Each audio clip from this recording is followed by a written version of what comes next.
Un détenu de Lille s'était fait la belle pour aller passer une nuit sur la tombe de sa mère. Il a bénéficié d'une forme de bienveillance lorsqu'il est revenu au commissariat. Elle a dit que le gouvernement l'avait quittée. Je pense qu'elle a son inconscient à parler justement.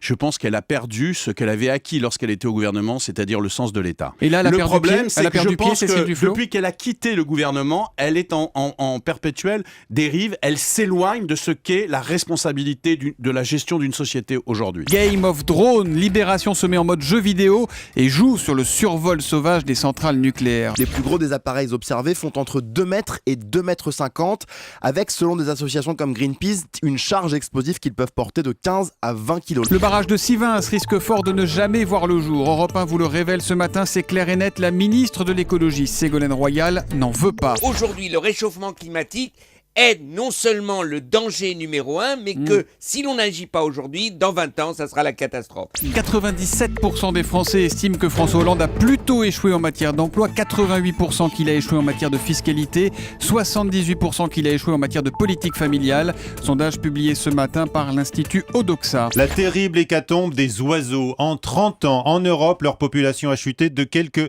420 millions.